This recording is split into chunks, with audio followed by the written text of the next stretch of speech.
All right, so you asked for it, so here it is. This is a video on the XJ and what I've got done to it and how I use it and how I have it set up for my off-road recovery program.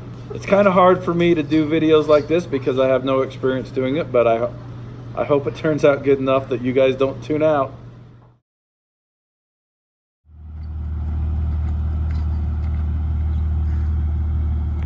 Boy, do I love my XJ.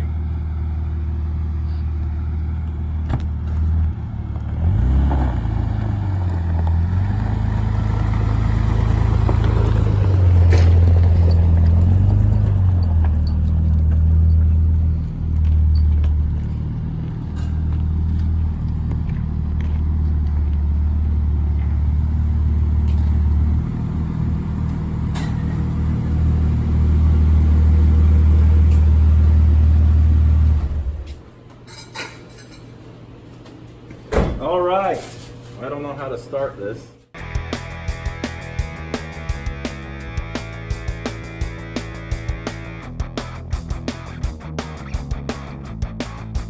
No, we're filming it. They want to know what I've done to this. Oh, well, that's a secret. So, let's start up here. You can't put that on it. Camera. Yeah. So we'll start up here. I need you guys to realize that I am cheap and I'm lazy. And so some of these things that are done to this, you can tell that somebody who was cheap and lazy did it. So under the hood, we are bone stock as far as the engine's concerned, air cleaner, stuff like that. I do have an aftermarket water pump that was touted as being higher flow, especially at idle. It may be working, I don't know. I've got an aftermarket radiator with 33% more capacity. That's, once again, that's how it was touted. It came with 3 electric fans, worked awesome at idle, did not work on the highway, so I ended up getting rid of 2 of them and putting a stock fan back on, but I upgraded, I think it's the WJ fan clutch that's supposed to kick in earlier and kick in stronger. So most of my cooling problems are handled with that. And then there's really nothing else to see under here. I added these louvers. These are from an early model Corvair. And I had one of those deck lids laying around. I cut these out, flipped them over and put them on. I think they look good and they're really functional. They let a lot of heat out. Additional tranny cooler on the front. Talking about this front bumper, I built it just to put the receiver in to give me more options for that. I don't need it. I'm going to redesign it sometime this summer. And big surprise, I may be adding a winch. I don't know. I'll talk more about why I don't have a winch in a minute.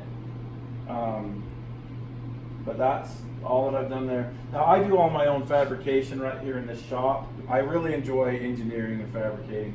We'll put this up on the lift in a minute and go over it. I'll just really quick rundown here. The front axle is a Dana 44 out of a Jeep Wagoneer, I think like an 82, 83. I think the audio on this people are really going to complain about because I don't have a mic yet. What are you gonna do? What are you going to do? So the long arm kit on the front is homemade. I built it just out of common Schedule 40 pipe. Front springs are Rusty's that somebody gave me. They're really soft. They're set up for the weight of the Jeep. If I put any more weight on them, I'm going to have to get a stiffer spring rate for sure. Let's see, I got a light bar that was salvaged off from a wrecked truck. Better show them how you attached it. Yeah, I'm getting a lot of grief from this. I just drilled holes straight down through, clamped it in there. This is a workhorse. This is not a show. I needed to mount this in 15 minutes, and I did. Nice.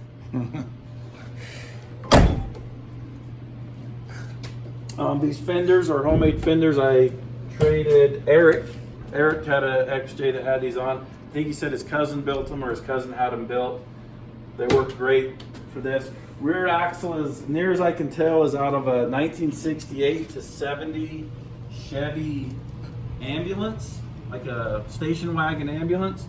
It's a pretty rare axle. It's a semi-float Dana 60 6-lug. It's also narrow track, so I didn't have to narrow it to make it fit. You might notice the leaf springs are gone in the rear here, and we'll jack this up and look at this some more. But I got rid of those for reasons, and I'll go over those reasons too. I'm not very good at this. I apologize. But it's a Y-link rear suspension. It works really, really good for what I need. It completely eliminated my axle wrap. Makes it so I can clock the differential to set up my pinion angle perfectly. It's been a nice upgrade. The rear springs, I think, are old man emu. Somebody gave me. Had to reinforce the frame and build a spring pocket. Put my track bar there. The rear suspension is made up of Jeep Wrangler suspension parts. So the rod ends that I'm using and the links that I'm using are just out of a scrap pile from a 4-wheel drive shop. So factory installed receiver. It is connected better than stock. I don't know what else to say. I've got a disc brake conversion kit on the rear, 410 gears. I've got the factory power lock posi in the rear, and I love it. The front has a Detroit locker. I've got the Warren 3/4 turn hubs, and that's the basic platform. We'll lift it up and look at some of this stuff. Here's my leaf springs I took off. You can see they're S-shaped, and they were causing me pinion interference problems when the axle would wrap. So that's why they had to eventually go away. I ran those for a long time though. Currently I'm running 33-inch Duratracks. They've got about 8 pounds of air in them. They pretty much stay there unless I'm driving long distances. I'll pump them up to 20 or 25 pounds.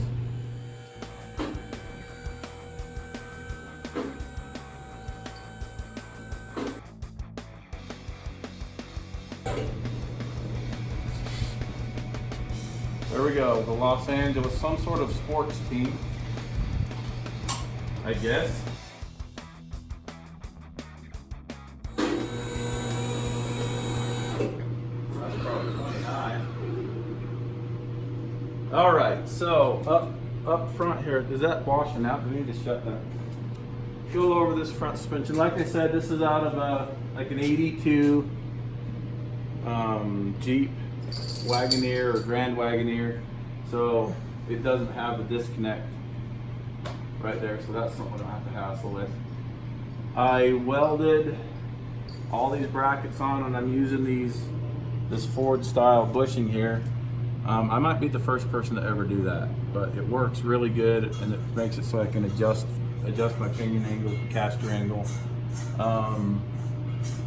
Here's where I went from the metric to the SAE. Welded that on there so to get a little bit longer arm here. I don't know what you guys want to see. We got springs. I extended my bump stops. When I was trying to figure out what I was going to say here, is I'd be like, I made this out of metal, and I made this out of rusty metal, and I made that out of rusty old metal that I had laying around. So there's no place I can send you online to get any of this stuff. So okay, so back here, I did buy these off of eBay. They're just some polyurethane bushings. Put a little heat shield on here so that the bushing won't be affected by the exhaust. That's stainless steel. It's not pretty, I know that. This is this cross member, I just laid some, looks like I laid some 3/16 on it and plug welded it to beef it up. I added an extra mount point there. I did drop it about an inch. I'm able to use the factory drive shaft in the front. I did slide the axle forward about an inch. Let's see, exhaust, come back here. This is just your cheapy last pack, Cherry Bomb. It's just here because it fit nice. Okay, so moving on, the rear suspension. This is all beefed up and double plated and stacked, but it's all bolted. I can move this to another XJ without any cutting. And then I tied it together with this Chevy cross member, which kind of fit nice. A little bit of modification to make it work. Jeep Wrangler, this is a control arm from there. I don't know if it's front or rear. I don't know, but it's off a Jeep Wrangler. This is just pipe. These ends are off of a Jeep Wrangler too. And I just cut it in half, added the length that I needed, beefed it up where it needed to be beefed up. You can see on the outside here. The only cutting I had to do, I cut the stocks leaf spring mount there so that this has room to go up in there.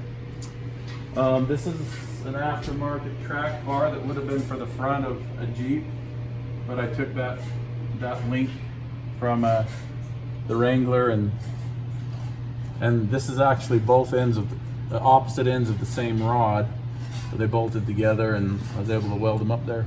So that's how that works. Dana 60 semi-float, factory posi in it, rear springs. Just built these pockets. They're not pretty, but they're working. Rear spring mounts. I just had to.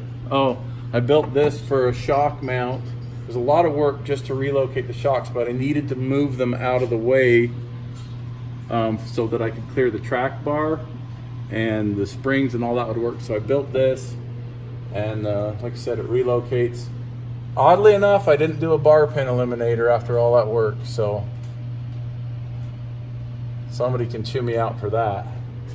I don't know what you guys wanted to see. I've got a slip yoke eliminator, just the factory 231 with a slip yoke eliminator, so that's been working really good. I'm using these Filthy Addictions mounts. I've got the transmission mount and then both of the motor mounts.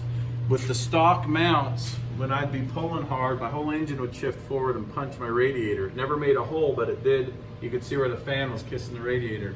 I switched to these Filthy Addiction polyurethane. They transfer a lot of vibration into the Jeep, but my motor doesn't move at all, so it's been a worthwhile upgrade. Happy with them. It would frustrate a lot of you to watch me fabricate because I don't really measure things. I just kind of put them and do it, and it ends up working good. I don't know how else to describe it. How would you describe it, Ryan? Frustrating? Or Incredibly, but it always works no matter what. That's why they call you Junkie. Yeah, in my other life I'm called Junkie. So dabbled a little bit in demolition derby for a while. And stuff that would never work for anybody always works for you. Right. So maybe I am lucky. Maybe it's just luck. No. Yeah, I've got an adjustable proportioning valve. I bought that from Summit. Put it in and was able to adjust it. Before, when I put those disc brakes on, I had too much braking bias to the rear, and I had to put that in to tone it down a little bit.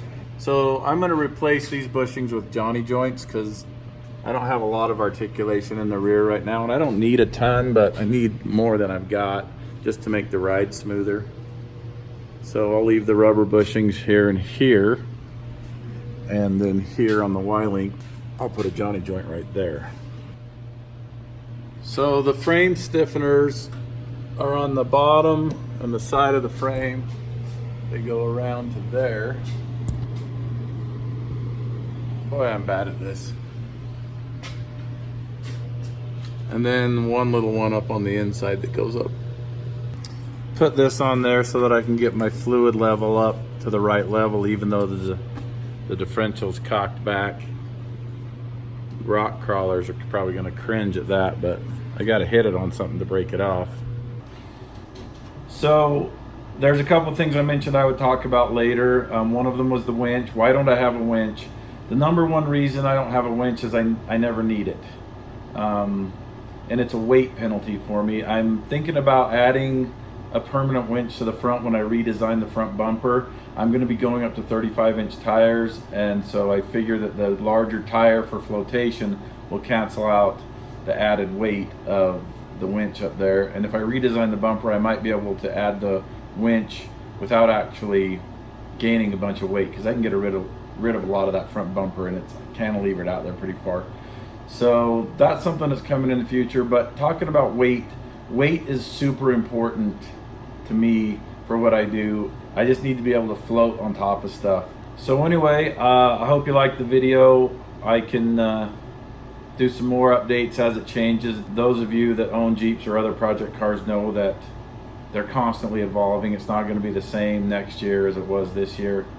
When things break or I can see something needs to be changed, I'll upgrade it as I need it. Okay, so I hope that answered most of your questions about the Jeep and how it's set up and why it's set up the way it is.